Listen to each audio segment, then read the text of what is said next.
Tapi dari rumah saya azam mau menerangkan tentang Nabi Ibrahim karena ini sudah mendekati Idul Adha atau Idul Kurban. Di antara yang membolehkan ulama kerso atau mau populer atau mau dimaklumatkan atau mau tampil adalah awalun nubuwah itu dimulai dari at-tahaddi. Jadi semua kenabian itu dimulai dari memaklumatkan ke publik bahwa seorang Rasulullah Muhammad SAW juga semua nabi itu harus memaklumatkan diri kalau beliau itu nabi. Nah sebetulnya itu juga seterusnya orang alim, wali, itu juga habib, itu juga harus memaklumatkan diri kalau beliau itu habib. Tentu tidak harus dengan lisan, tidak harus dengan apa, tapi yang penting memaklumatkan. Kenapa itu penting? Kita bikin analogi. Saya bikin analogi dulu. Misalnya Anda punya istri sedang hamil. Anda tahu di situ ada klinik persalinan atau dokter bayi atau dokter untuk menangani orang-orang hamil. Itu Anda ngerti karena apa? Karena plang ya, karena tanda itu. Di situ ditulis dokter kandungan siapa atau klinik persalinan. Atau bahasa kerennya klinik korban lelaki. Itu menjadi tahu karena diberitahu. Begitu juga kita konsultasi sama dokter psikologi. Kita tahu karena ada tulisan dokter psikologi dan seterusnya. Kemudian kita kuliah juga gitu menjadi tahu kalau itu UGM, UII atau UI juga karena tulisan atau karena maklumat. Nah harusnya memberitahu kalau Anda orang alim atau Anda wali atau apa itu boleh. Dengan makna yang positif bahwa ini maklumat. Nah kaitannya dengan Nabi Ibrahim alaihissalam, beliau itu pernah munajat dan ini awal beliau bergelar Khalilur Rahman, kekasihnya Allah. Beliau itu pernah munajat sama Allah sambil gumam gremeng lah kira-kira, tapi gremengnya Nabi ya jadi wiridan itu. Kalau gremengnya sampean jadi laknat. Ini gremengnya Nabi, tapi bergumam. Ya Allah, dunia ini tidak fair. Engkau zat yang begitu penting, paling berpengaruh, yang menciptakan langit bumi, kemudian engkau tidak diketahui. Bayangkan misalnya kalau seorang presiden jalan di kampung terus diundang ngelik, kan tersinggungnya Masya Allah. Seorang raja Arab Saudi kenalan sama orang, terus orang itu tanya, jadi kan dalamnya pundi, itu kan tersinggung. Aku sing di Arab Saudi buat takoi. Begitu juga seterusnya. Ada Gus besar misalnya di pondoknya, terus orang tanya, jadi kan dalamnya pundi, aku sing di pondok itu. Sama Haji Hilmi misalnya ditanya, saya mau ke Kudus cari jenang Mubarak. Ya jenengan sinten? Bukan nanya uang, sing duwe tidak ada tangganya sinten. Sehingga Nabi Ibrahim itu tersinggung setersinggung-singgungnya karena beliau seorang Khalil. Ya Allah, dunia ini tidak fair. Engkau zat yang begitu penting kemudian orang nggak tahu tentang kau. Makanya ya maklum kan zaman itu kan orang masih kafir menyembah batu, menyembah berhala. Orang nggak menyebut Allah, nggak menyebut Tuhan. Akhirnya beliau ngendikan, Innahu ya Rabbi la yahzununi an la ara ahad dan fil ardi ya'buduka ghairi. Memang itu saya hafalkan ya. Innahu la yahzununi. Jadi innahu pakai inna masih pakai lam taukid. Innahu la yahzununi, sungguh sangat menyusahkan saya. Ada yang baca la yuhzinani sama ya karena dalam qiraah sab'ah ada fala yahzunka qauluhum, ada qiraah fala yuhzinka qauluhum. Sungguh sangat menyusahkan saya, sangat merisaukan saya bahwa engkau zat yang begitu penting. Kemudian yang tahu kalau engkau Tuhan itu hanya saya. Yang menyembah juga hanya saya. Ini enggak fair. Zat sepenting engkau kemudian fungsi jenengan, fungsi engkau tidak diketahui kecuali oleh saya. Itu kan ibarat misalnya kayak tadi. Anda yang punya Alphard saja, terus diarani tukang parkir kan ya tersinggung. Fungsi di Alphard kok diarani tukang parkir. Nah, karena Nabi Ibrahim itu seorang nabi, ketersinggungannya bukan urusan pribadi, tapi urusan Allah Subhanahu wa Ta'ala. Makanya dalam sebuah riwayat, saya ulang lagi dalam sebuah riwayat, ketika Allah teng hadits qudsi, kuntu kanzan makhfiyan, fa'aradtu an u'rafa, fa khalaqtul khalqa liya'rifuni. Kata Allah, saya sebelum menciptakan makhluk pun sudah Tuhan. Andai kan Allah tidak menciptakan langit bumi juga sudah Tuhan. Andai kan Allah tidak menciptakan surga dan neraka juga sudah Tuhan. Karena ketuhanan Allah itu hakikat. Bukan karena apa-apa. Memang dia Tuhan. Tapi kata Allah, tapi saya ingin dikenal. Kemudian maka saya ciptakan makhluk supaya mengenal saya. Maka masyhur kalau dalam semua ilmu tafsir, dari semua ilmu tasawuf, wa ma khalaqtul jinna wal insa illa liya'budun, saya tidak menciptakan jin dan manusia kecuali mereka beribadah kepada saya. Itu hampir semua mufassir menerangkan illa liya'budun illa liya'rifuni, supaya mereka ngerti saya. Karena awal menyembah itu dari tahu. Kamu tidak bisa menyembah sesuatu yang kamu sendiri tidak tahu. Makanya guru-guru kita, zaman kita ngaji di mana saja itu awal wajibin alal insani ma'rifatullah. Karena untuk bisa nyembah Allah dimulai dari tahu. Maka illa liya'budun illa liya'rifun, supaya mereka kenal saya. Sehingga karena mana ibadah di situ adalah mengenal Allah, mbok wong ibadah ngetuk rino wengi, masih afdal orang alim. Karena orang alim wata. Nah, ini terus rentetannya apa dengan kegiatan kita malam ini dan semua kegiatan. Bahwa manusia dengan segala kelebihannya itu tujuannya hanya satu. Mengertikan dirinya dan orang lain bahwa Allah itu Tuhan. Dan itu tugas siapa? Tugas para nabi. Sehingga pertama kali Nabi jadi Nabi itu setelah ketemu Malaikat Jibril di Gua Hira. Pertama yang dilakukan apa? Beliau naik ke Gunung Sofa, kemudian memaklumatkan ke keluarganya bahwa saya adalah sekarang seorang Nabi. Karena tidak boleh. Orang harus dikenalkan kalau Allah itu Tuhan. Kalau ada seorang presiden jadi presiden dilantik, beliau harus dimaklumatkan kalau dia presiden. Kalau ada menteri juga harus dimaklumatkan kalau dia menteri, supaya perlakuan orang lain jelas. Bahwa ini saya memperlakukan presiden, saya memperlakukan seorang menteri. Sehingga ini penting saya utarakan, urutan pertama terpenting di dunia adalah memaklumatkan kalau Allah itu sebagai Tuhan. Dan semua Rasul sebagai utusannya. Nah sekarang problem kita adalah karena kita orang Jawa, ngaku sugih itu rapi, ngaku alim ya rapi. Oke, kita sepakat etika itu dalam banyak hal juga baik. Tapi itu tidak bisa dipegang banget. Karena kalau orang misalnya nyuwun sewu, kaya terus ibu-ibu miskin, nanti untuk BLT. Ya lucu tuh, misalnya Haji Hilmi terus untuk apa? BLT. Ini kan terus lucu. Jadi apa-apa kalau berlebihan itu efeknya naik. Misalnya saya ngaku bodoh, itu oke lah, itu tawaduk bagus. Tapi misalnya aku ngaku bodoh, terus orang mulang tafsir, gak mulang apa, terus tafsir diulang ngomong sing ra jelas. Kayak apa dosanya saya? Saya masih ingat di antara awal-awal saya kenal Pak Quraish Shihab, kata beliau, kita ikut dosa kalau yang mengajar itu tidak ahli. Karena enggak karu-karuan. Sehingga apa? Dosanya orang alim itu apa? Kitmanul ilmi, menyembunyikan ilmu. Makanya ilmu itu harus dimaklumat. Tapi tentu tanpa khadun nafsi, bahwa orang itu gak perlu ingin populer, gak perlu. Saya gak pernah ingin populer. Tapi saya ingin mempopulerkan ulumullah, mempopulerkan ilmu-ilmunya Quran. Jadi di antara sebabnya Nabi Ibrahim jadi Nabi adalah beliau pernah risau, sampai punya gelar Khalilur Rahman. Beliau setelah menemukan Allah, punya kerisauan, ya Allah, sungguh dunia ini tidak fair. Engkau zat yang begitu penting, pencipta langit bumi, zat yang begitu perannya penting, kemudian orang tidak kenal engkau. Coba misalnya pekerja di Mubarak, nggak ngerti kalau Haji Hilmi itu ketuanya, kayak apa buruknya? Kamu nggak ngerti kalau presidennya Pak Jokowi, itu kayak apa buruknya? Kamu nggak ngerti kalau bapak kamu itu Karmen, itu kayak apa ngawurnya?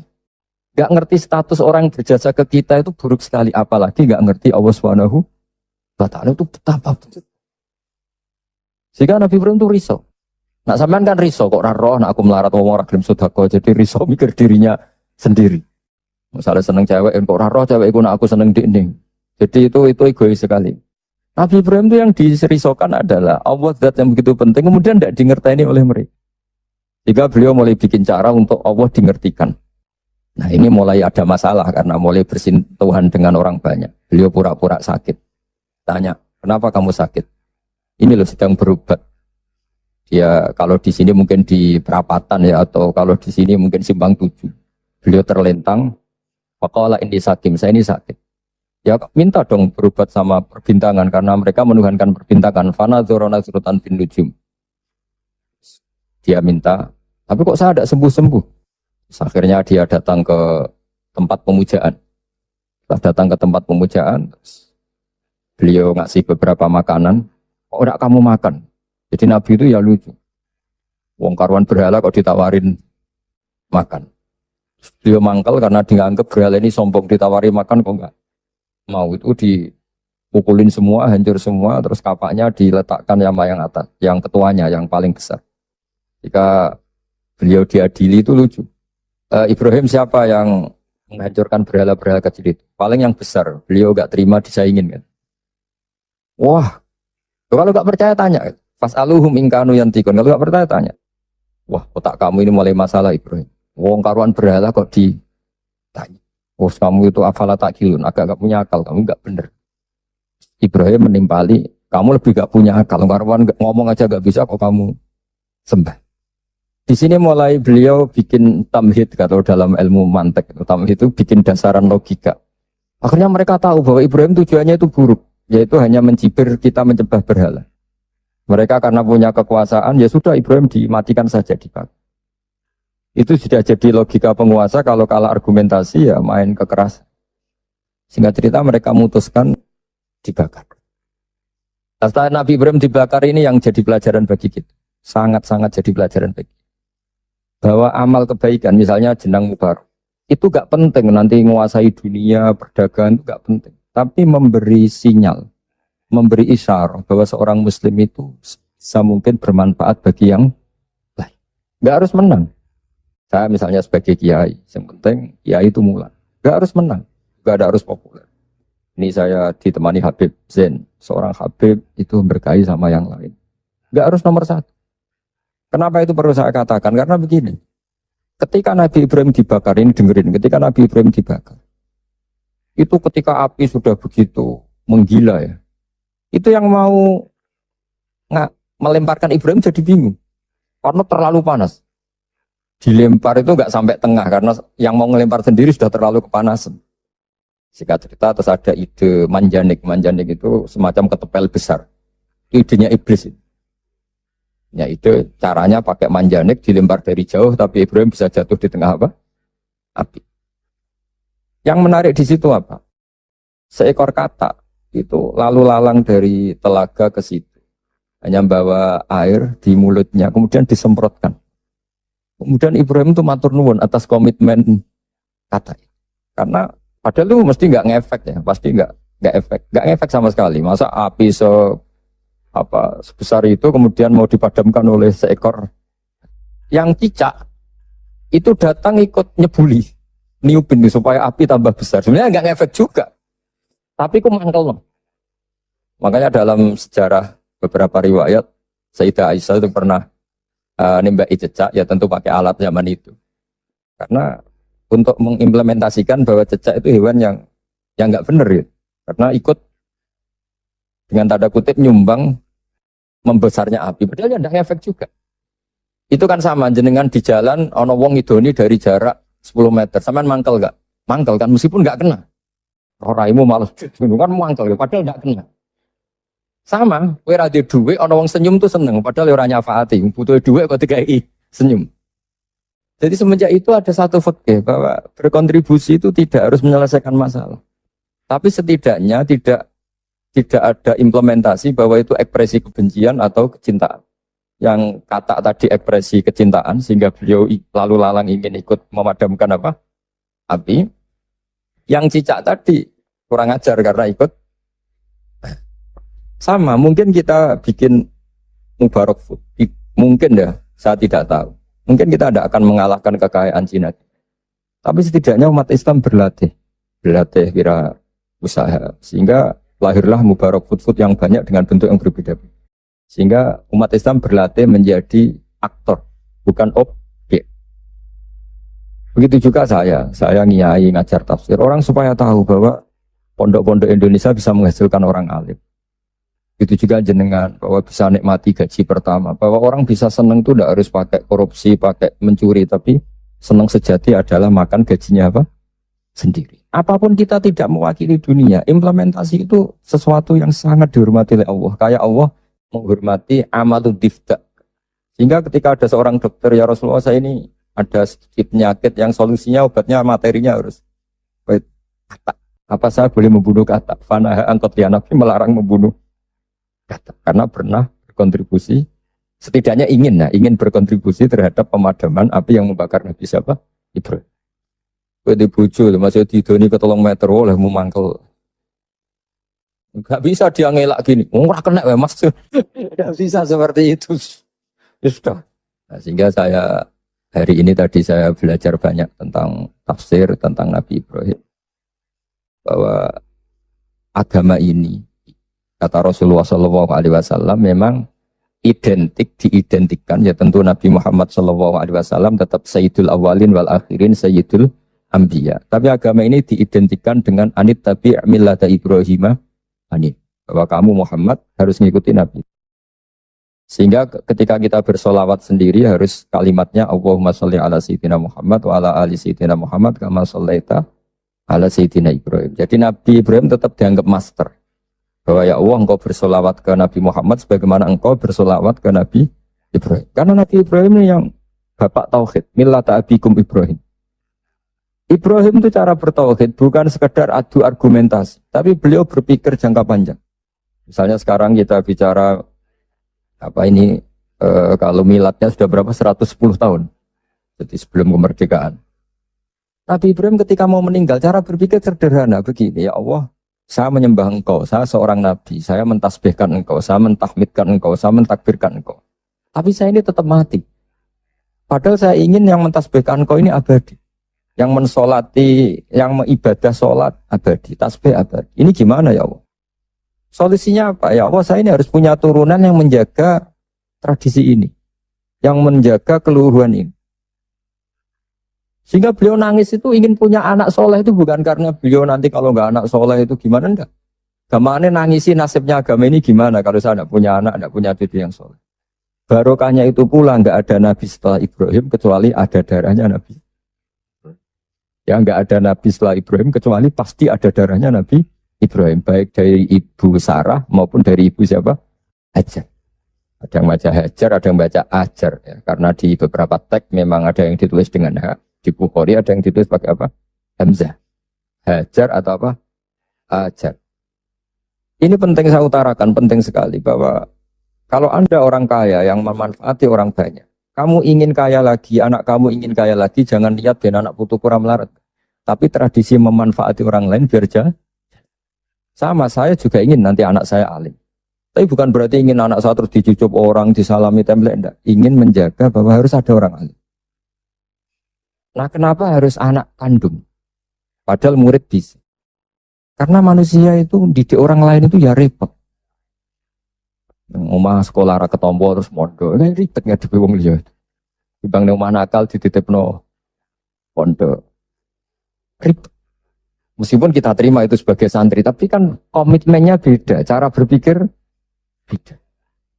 Makanya didik, ini bukan berarti, ya tetap beda. Sehingga Nabi Zakaria ketika ditanya, kenapa engkau begitu fanatik minta anak kandung, waladas sulbi itu anak kandung. Kata beliau, wa inni khiftul mawaliya mewaroi. Kalau orang lain mewarisi saya, itu pasti cara berpikir tidak persis-persis amat. Meskipun solehnya mungkin mirip ya, tapi tetap beda. Saya punya pengalaman. Tidak sampean jangan terus kecil hati, saya ada anak kiai. Kesolehan itu harus jadi kiai. Saya punya pengalaman entah buruk entah baik, terserah cara Anda menafsirkan. Kiai itu kalau betul-betul kiai itu melihat orang sholat itu senengnya Masya Allah. Melihat preman sholat itu seneng. Melihat orang tobat seneng. Padahal orang untung-untungnya di mana dia? Gak ada untungnya. Tapi karena dia dididik bahwa sholat ini jaga bumi. Apalagi kalau kiai ini sudah jadi wali, bahwa Allah tidak menghancurkan bumi ini pertimbangannya karena masih ada yang sholat. Nah, sementara kalau kamu itu otaknya pedagang, rawung sholat itu banyak kebutuhan sarung. Mana ono gawe sarung. Berarti tekem Cina kayak tadi. Banyak orang haji terus Cina merodok apa? Pakaian apa? Ikhram. Banyak orang wiridan terus Cina merodopsi apa? Tasbih. Tapi kalau wali itu tidak begitu cara berpikir. Jadi melihat orang sholat itu, ya Allah itu luar biasa. Terus kepikiran, nyari kalimat apa yang kira-kira dengan sujud itu benar-benar plus tauhid. Akhirnya dicari-cari lah kira-kira kalimatnya Subhana Rabbiyal A'la bihamdi maha suci engkau yang maha luhur. Karena sekali sujud itu dia tidak benar komitmennya, bisa sujud kepada makhluk. Dan itu bahaya, wes sujud, wes batu eneng bumi, jebule kli. Itu beda, perasaannya wali sama itu beda. Kalau kamu pedagang kaya terus wali itu mesti gini. Saya ingin jadi orang kaya pedagang. Ben wong Islam itu mburoh wong sing sholat. Kayak apa hinanya kita misalnya sampean apal Quran, iso ngaji maca Fathul Mu'in, terus dimajikan sing ora cewek, tersiksa enggak? Apa tersiksanya? Dua atasan man lam yusolli wa lam yasum. Tapi nak kowe sugih mau niat paling kan ana santri melarat tuh buruh ning aku salat, aku zakat, aku poso. Jadi solihun tahta yadi solihin wong soleh, buruh ning wong. Itu beda. Sama-sama kepen dadi wong sugih tapi rasanya dan itu yang dinilai Allah. Saya kenapa ngaji di mana-mana bawa kitab. Setidaknya orang itu lebih terhormat ngaji Mbak Senawawi, kitabnya jelas. Sanad saya jelas, saya ngaji Mbah Mun, ngaji bapak saya, ngaji keluarga Kudus, keluarga Kajen. Istifadah, saya jangan ngaji betul memang sama Mbah Mun. Ya, kalau istifadah ya dari berbagai pihak. Orang itu terhormat. Jajal misalnya aku ngaji sampai ngaji yang Kudus, gue primbon. Itu Haji Hilmi kan tersinggung, sebab dia disoalan terus cerita komik. Kan gak mutu kan. Yo sini-sini wong Kudus kan wah. Banyak wong Kudus kan. Tapi kalau kita pakai sanad yang baik, pakai kitab yang baik kan yang ngregani sing diaturi. Sehingga kenapa Nabi itu mesti min ansabi qaumi? Enggak ada Nabi kecuali dari nasab terbaik. Enggak ada Nabi kalah ganteng. Semua Nabi pasti yang terganteng di kaumnya. Ya terbaik nasabnya di kaumnya. Karena Allah itu kepengen ngregani masyarakat. Misalnya kayak di Nabi terus keriting, pesek, yo ribet. Senajan to soleh. Maka enggak ada Nabi ilamin ansabi qaumi kecuali dari nasab terbaik. Jadi kadang-kadang orang salah paham, wah ini nasab enggak penting, ya penting sekali. Justru dengan nasab ini masyarakat terhormat. Punya Nabi dari kasta terbaik, dari marga terbaik, dari kultur terus wajahnya juga ajmalan nas. Makanya wa kana Rasulullah sallallahu alaihi wasallam ahsanan nasi khalqau wa khuluq. Nabi itu pasti yang paling ganteng. Gak boleh Nabi pesek itu aja gak boleh. Apalagi yang lain apa gak boleh. Tapi tidak usah disebut ya dikit. Pokoknya gak boleh Nabi. Kalau tingginya begitu. Tapi yang gede. Jadi Nabi itu begitu. Saya dulu ya mikir kenapa sih Nabi harus paling ganteng, paling bernasab. Tak angen-angen ini saking baiknya Allah karena Allah ingin selain Nabi ini orang pilihan supaya umat ini terhormat kan. Oh senang Kang di Nabi ganteng. Yo gagah. Terus punya kultur yang baik. Kultur yang baik misalnya ditandai minimal yang kita kenal tidak waladuz zina. Ya tidak waladuz zina. Sehingga Mbah Mun sering cerita ke saya. Kitab Madaih ini kata Mbah Mun. Kitab Madaih macam-macam. Ono sing khas ilmiah, yaitu Al-Barjanji. Ono sing khas isak bronto ning pangeran, yaitu Dibak dan Simtud Duror. Dan beliau begitu ta'aluk sama kitab Barjanji, kitab Simtud Duror, ya kitab Dibak. Saya kemarin baca Dibak, puasa juga baca. Saman perhatikan, ketika ulama dulu memuji Nabi. Di antara pujian yang disebut apa? Tarakus sifah hafalam yusibhum arun. Kan dimulai apa? Hafizul ilahu karamatal li Muhammadin abahul amjada saunal lismihi. Allah menjaga harga dirinya Rasulullah SAW dimulai. Sayyid Abdullah enggak pernah zina, Sayyid Abdul Muthalib enggak pernah zina, Sayyid Hashim enggak pernah zina. Karena betapa buruknya kita kalau punya nabi dari nasab yang tidak benar. Maka pujian pertama yang dilantunkan apa? Tarokus sifah. Mereka meninggalkan perzinahan. Falam yusibhum aruhu, maka babanya Nabi itu tidak ada ceritanya yang mau berbuat zina. Min adami wa ila abihi, wa dimulai dari Nabi Adam.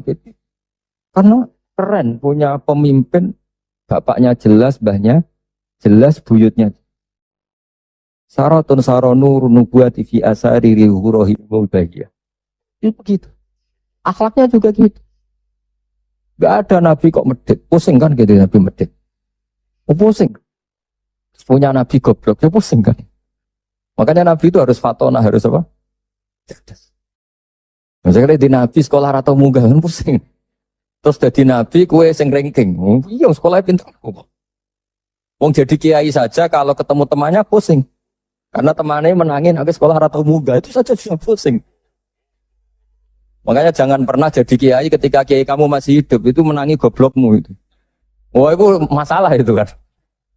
Wong kok kanca ngiyai wae ketemu kanca pengapesan. Kok iso ngorek muin lho.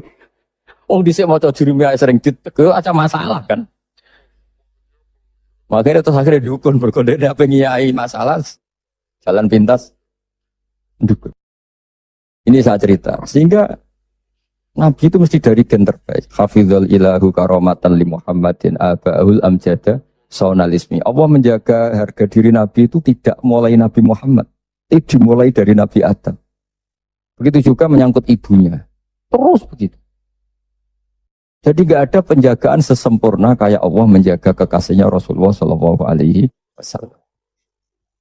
Tapi sekarang itu memang zaman fitnah, ya macam-macam. Orang baca tiba dikatakan bid'ah. Saya bilang, andai kan tiba kamu baca pakai bahasa Indonesia, itu saya yakin tidak ada yang bilang bid'ah.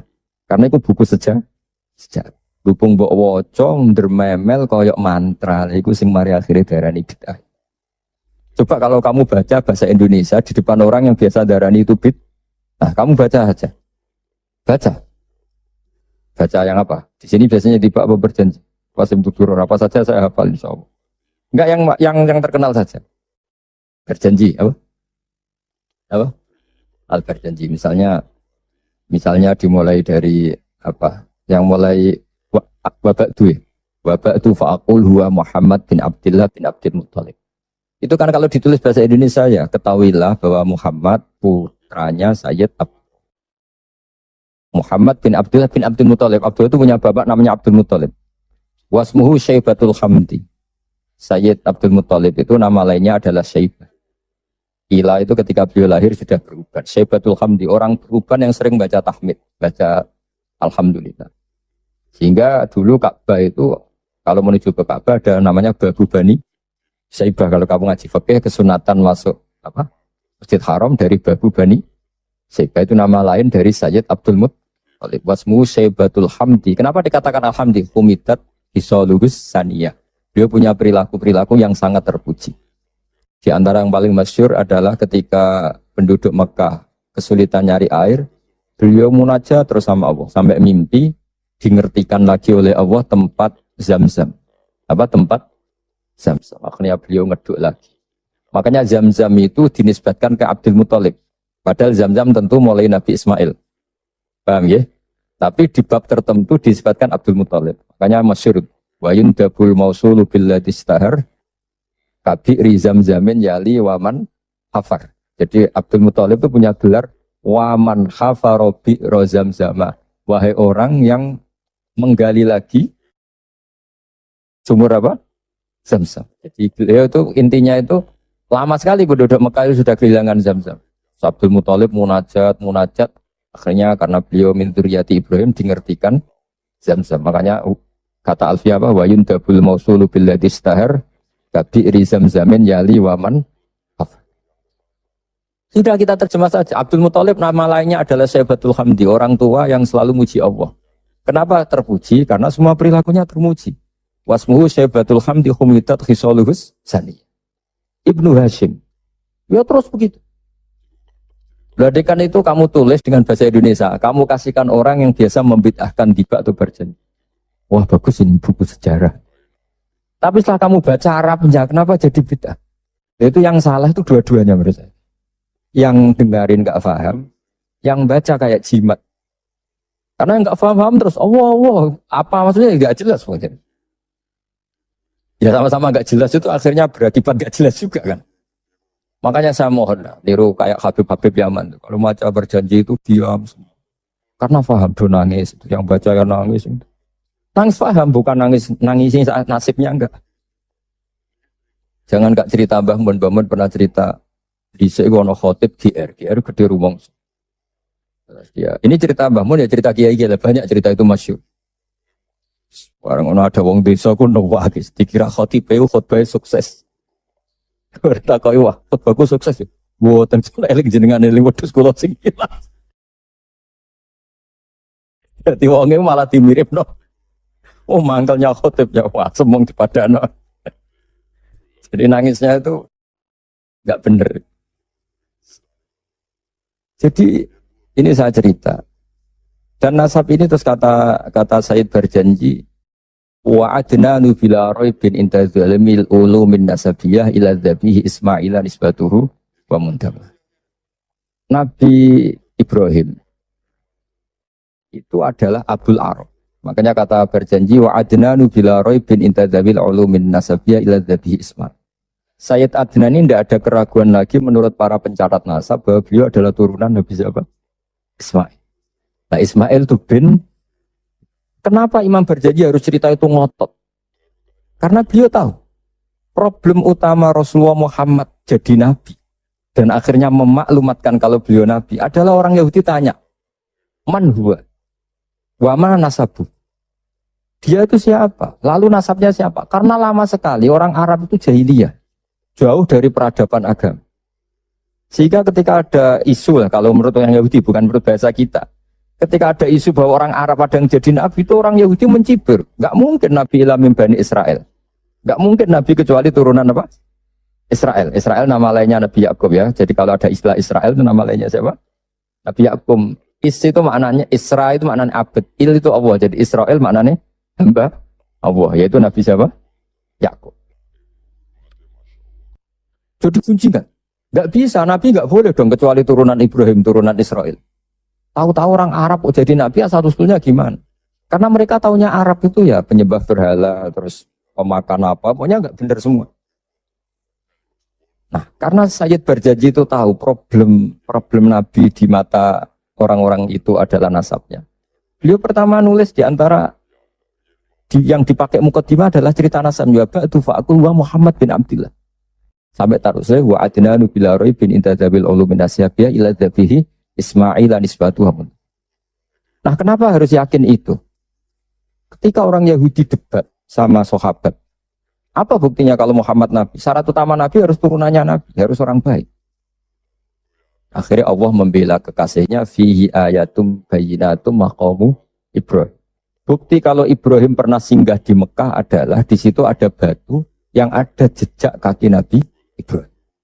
Nah, kalau Nabi Ibrahim pernah lama di Mekah sampai bangun Ka'bah, berarti beliau juga meninggalkan turunan di Mekah. Yaitu ini askantu min dzurriyyati biwadin ghairi dzar'in inda baitikal muharram. Jadi ada bukti Ibrahim hidup di Mekah, yaitu pernah menjejakkan kaki di makam apa? Ibrahim. Makam Ibrahim bukan kuburan, tapi apa? Tempat berpijaknya Nabi siapa? Ibrahim.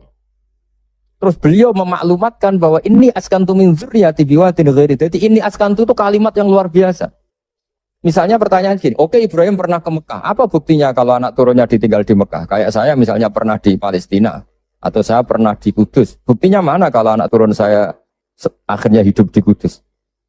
Makanya dibuktikan sama Allah, ini askantu min dzurriyyah. Kata Nabi Ibrahim, ya Allah anak turun saya ini ada yang saya letakkan di sini. Saya mukimkan di sini, saya mustautinkan di sini. Saya berdomisilikan di sini. Yaitu Nabi Ismail. Artinya gini, ketika Imam Berjanji cerita waba'du fa'akul itu luar biasa, itu yang menjawab keraguan orang, yaitu orang Yahudi atau siapa saja yang meragukan nasabnya Nabi. Sudah setelah nasabnya ketemu sapi Ibrahim sudah sah karena syaratnya Nabi itu dzurriyyatan ba'duha. Setelah nasabnya sah baru khasnya apa?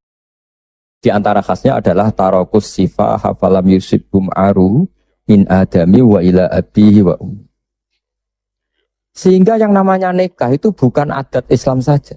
Zaman jahiliyah juga ada apa? Nikah. Ya tentu setelah Islam disempurnakan iya, tapi zaman jahiliyah itu tidak ada nikah. Buktinya begini. Ketika Rasulullah SAW mulai aneh-aneh ngaku jadi nabi, ini menurut bahasa mereka loh. Ini saya cerita menurut bahasa mereka, bukan bahasa saya. Itu kata orang-orang Quraisy, kafir Quraisy gimana? Muhammad kok mulai aneh-aneh, ngajak nyembah pangeran Sitok. Meminta supaya kita menyembah Allah satu. Padahal tren mereka menyembah Tuhan yang apa? Baik. Itu mereka cara mengatakan gini. Kalau kamu menghendaki itu, kamu aneh-aneh itu ingin perempuan, ingin harta, ngomong. Kalau kamu ingin harta, jama'na laka malan. Kita akan mengumpulkan harta, fatakuna aksaron nasi. Malam. Kamu akan orang jadi orang paling kaya. Terus ketika kamu aneh-aneh ingin kawin, ingin perempuan cantik, kita tembungkan ke keluarganya, kita mintakan keluarga, terus fazawwajnakaha, kemudian kami nikahkan kamu kepada perempuan itu. Intinya orang jahiliyah zaman itu sudah anti apa? Berzina. Orang kok kalau kamu suka perempuan tak sewakno itu enggak. Zawwajnaka, akan kami nikahkan. Karena fa'inan nikah itu adatul khiyar. Mulai dulu nikah itu adatnya orang-orang. Makanya kamu jangan protes. Tarokus sifaha falam sibaruhu itu. Sebelum ada Islam itu sudah ada haji, ada nikah. Ada beberapa aturan yang sudah benar. Bahkan ketika Rasulullah jadi Nabi, nikah zaman jahiliyah diabadikan apa enggak? Diabadikan. Orang yang zaman jahiliyah sudah nikah, nikahnya tidak usah diperbarui. Nikah itu sudah sah. Itu jelas di semua kitab fikih. Kecuali nikah yang mengandung kesalahan permanen dalam Islam. Misalnya orang nikahi buliknya, orang nikahi ponaannya. Asal yang dinikahi normal itu sah selamanya. Tapi ternyata nggak terjadi orang nikahi buliknya atau nikahi ponaannya. Karena tadi masih ada sisa-sisa syariat Khalilillah Ibrahim. Masih ada sisa-sisa syariatnya Nabi siapa? Ibrahim. Jadi ini penting saya utarakan supaya kita dapat barokahnya Nabi Ibrahim alaihis. Karena ini mau dekati Idul Adha. Jadi Ibrahim itu orang yang cara berpikir jauh. Jadi saya mohon sama Pak Khidmi semualah orang kaya maupun orang miskin, setengah kaya setengah miskin. Kalau punya pilihan itu niatnya yang banyak. Ya tadi misalnya kita ingin jadi orang kaya, punya pekerja banyak. Niati biar orang soleh ini tahta yadi solihin. Orang soleh juga, nyuwun sewu kalau bisa yang buruh sama orang kan lebih punya izzatun nafsi, lebih punya apa harga. Meskipun ya tidak harus. Artinya tidak harus itu ya. Saya bukan berarti mengaramkan orang Islam kerja di non Muslim ya. Enggak. Ini kan cerita niat, bukan cerita satu apa sentimen agama. Enggak. Kita nasionalis religius lah cara bahasa sekarang goalnya itu enggak masalah. Tapi ini kan cerita. Ketika saya ini meskipun sekecil alim itu masih belajar sampai sekarang. Setidaknya lebih menghormati. Kalau kita ngaji ya belajar. Meskipun ya tetap mungkin salah namanya manusia, tapi lebih menghur. Kalau kamu jadi dokter ya masih belajar, sehingga orang wong ngeluh mbok obati penisilin. Kalau sudah tidak belajar pasti gitu kan. Ilmunya sudah tidak update, sementara penyakitnya update. Itu kan kayak banyak orang kuno itu. Ilmu kuno digonyolusinya cah saiki kan bingung. Dan Nabi Ibrahim sudah bersisi jangka panjang. Jadi ketika beliau tahu kalau pasti meninggal, beliau berdoa. Rabbana wab'ats fihim rasulam minhum yatlu 'alaihim ayati. Ya Allah, saya ini pasti meninggal, maka zuriyah saya harus jadi rasul. Di mana rasul itu tugas utamanya apa? Yatlu 'alaihim ayati. Saya hanya punya kepentingan ada yang selalu memaklumatkan bahwa engkau itu Tuhan. Bahwa cara menyembah engkau orang juga benar karena anut guru. Jadi kekhawatiran beliau itu enggak ada rasul yang yatlu 'alaihim ayatika yang membacakan ayat-ayat. Betapa bahaya saya kalau kita ini terus kemudian tidak ada ulama, tidak ada kiai. Mungkin kita sudah menuhankan uang, menuhankan jabatan. Barokahnya banyak ulama, banyak kiai. Kita hanya menuhankan Allah Subhanahu wa taala. Ono corona ya tewenang, ono poe tewenang. Mati ya mati aja biasa. Coba kita zaman dijajah Belanda, kayak apa susahnya? Itu orang-orang kita dulu ya bahagia. Dan banyak istrinya banyak padahal zaman itu. Padahal zaman sekarang aja susah, zaman itu sudah. Coba kita kuno-kuno itu. Istrinya rata-rata satu apa banyak. Padahal zaman dijajah.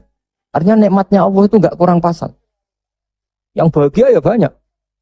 Sekarang zaman modern yang susah juga. Itu kalau kata Mbak Mun, pangeran tetap sito. Jadi pangeran tetap Allah. Enggak usah kamu teliti dunia, enggak podo yang pangerane podo. Artinya mulai Nabi Adam sampai kiamat ya ono seneng, ono susah. Ono kasil, ono ra kasil. Lu rasa mbok teliti, semua ngono mesti ngono. Jadi kira usah penelitian zaman Nabi Adam, polanya sama, ada yang tertawa, ada yang menangis. Ya ada saat tertawa. Dan hubungan mbek bojo mbok teliti satunya podo. Kadang yang mesra, kadang yang tukaran. Itu sudah sama. Kancanan yang ngono, kadang seneng, kecewa, itu ngono. Akhirnya kita belajar dari itu ngelmoni. Termasuk akhirnya ada Imam Syafi'i, ada yang ngarang hikam. Cara ngelmoni itu ya lucu lama itu. Malah enak digedingi wong akeh, ra diutangi. Loh, kira-kira yang utang Haji Hilmi itu yang kenal apa yang gedeng? Yang kenal, orang kenal juga gak baik. Makanya kata Imam Syafi'i ditanya, orang sehebat jenengan ternyata yang benci banyak. Imam Syafi'i jawabnya enak. Waman asa'a ilaika faqad atlaqaka. Sebenarnya orang benci kamu itu positif. Minimal gak utang kue. Kowe tahu nyileh mobil wong sing mbok gedhingi. Tapi nek kowe akrab mek Haji Hilmi bahaya iso nyileh Alphate, nyileh macam-macam. Jadi enteng saja ulama. Ada orang cerita Imam Syafi'i orang yang tadi nyucup jenengan, hormat jenengan, ternyata setelah di luar ngerasani jenengan. Itu gaya-gayaan hormat jenengan. Lah di luar ngrasani jenengan. Imam Syafi'i ini alhamdulillah. Berarti aku wibawa ning arep rawani. Jadi dianggap enteng saja. Karena apa ya orang dulu itu ya sudah munajatnya sama Allah sudah. Hikam yang ngarang hikam ini cerita bahwa harus diilmoni. Hikam itu malah lebih gampang lagi. Ketika Allah memberikan apa yang kamu inginkan, itu berarti mata a'toka asyhadaka birrah. Ketika Allah memberikan apa yang kamu inginkan, maka Allah ingin mengertikan kamu bahwa Allah itu zat yang baik. Sehingga kamu minta apa saja dikasih. Wa mata mana'aka asyhadaka qarra. Ketika Allah menghalangi yang kamu minta, asyhadaka qarra. Bahwa Allah menunjukkan, saya ini Tuhan, enggak bisa kamu dikte-dikte. Lho kowe di pangeran terus nurut terus mbek kowe iku yo ora gaya. Pangeran kok nurutan, itu kerennya di mana coba? Pangeran yo gagah kudu al-qahar, zat yang enggak bisa diatur. Jadi kena ndonga ora disebadani nggih Gusti top jenengan. Ora kena dirayu, ora kena diatur, atur. Wes pangeran tenan jenengan. Misalnya pangeran nurut terus iku pangeran tak budak kan gitu. Makanya Allah tidak hanya punya sifat Rahman Rahim, punya Al-Jabbar, Al-Qahar. Jadi segampang itu. Lho di pangeran terus nurut mbek kowe kan. Aku lah kecewa. Si protes lho. Cincang ngono iku jeneng. Jadi enteng saja ulama dulu muamalah sama Allah. Mata atau ka'asyadaka birra. Ketika Allah memberi kamu, anggap saja Allah mengenalkan ke kamu bahwa dia zat yang terbaik. Wa mata mana'aka asyadaka qarra. Ketika Allah tidak nuruti karep kamu, Allah itu ingin menunjukkan ke kamu, aku itu pangeran. Tetap yaf'alu ma yasha. Enak ya pangeran buat atur-atur. Oh, nurut aku, ora aku sing nurut kowe kan gitu. Coba keren mana punya Tuhan yang begitu sama yang nurutan. Coba. Keren mana? Keren sing Allah tetap yaf'alu ma yasha. Tapi kalau ilmu ini tidak kamu perbarui terus dengan ilmunya ulama, maka kamu akan menganalisis Allah dengan cara kamu sendiri. Oh, dari api anjut aku jaluk ora dituruti. Wah, setan amoh. Jadi ulama dulu itu asik gitu. Coba saya itu termasuk kiai muda yang enggak mati bukan karena saya apa. Rasulullah tuh kalau ngajari melihat kehidupan kematian tuh rileks. Ya Allah, kalau saya hidup ini ngajari ke kita ya. Anggap saja ini peluang untuk menambah kebaikan. Kalau saya mati, anggap saja itu akhir dari segala keburukan. Makanya saya itu tidak pati takut mati.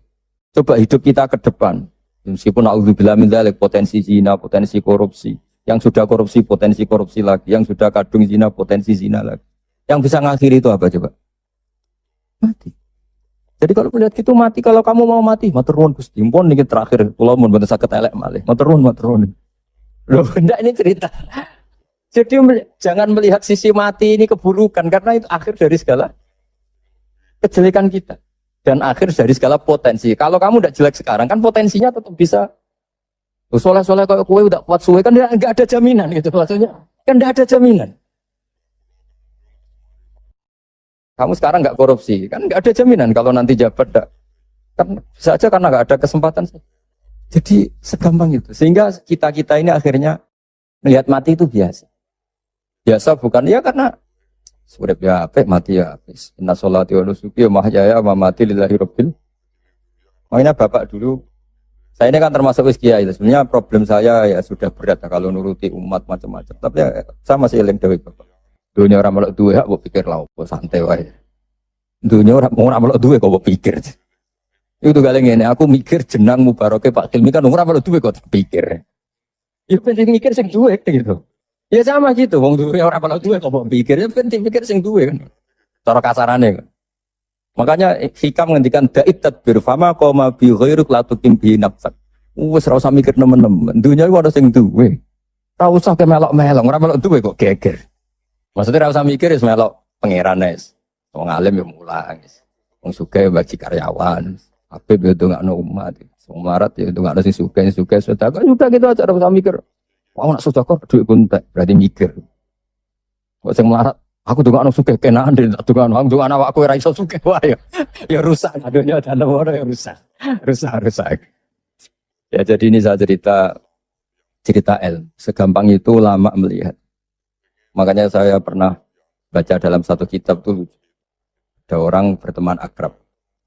Ketika kaya temannya banyak, ketika miskin temannya enggak pada menjenguk. Padahal dia sudah jadi buruh. Buruh manol, buruh kebot. Ada seorang Habib alim ketika orang ini ngeluh, "Habib, teman-teman saya itu yang dulu jenguk sekarang nggak ada yang jenguk karena saya sekarang miskin." Dulu teman saya akhirnya Habib yang alim ini ngendikan, malah enak toh. Nak kancam rene malah kon isin. Rene pas kue manol, pas kue gawe boto diamui malah isin aduk dora rene. Jadi pas kue melarat rada sing delok lan kok nak sugih konangan neh lah. Akhir alhamdulillah yo jebule. Selama ini kan kita ngeluh pepe melarat terus kanca ora dolan, malah aduk ora dolan. Pas dolan rono kowe dikongkon wong dibentak-bentak, malu enggak? Milih didolani apa ndak? Boten lah ya sekarang. Jadi kalau lama itu bikin solusi segampang itu. Assalamualaikum warahmatullahi wabarakatuh.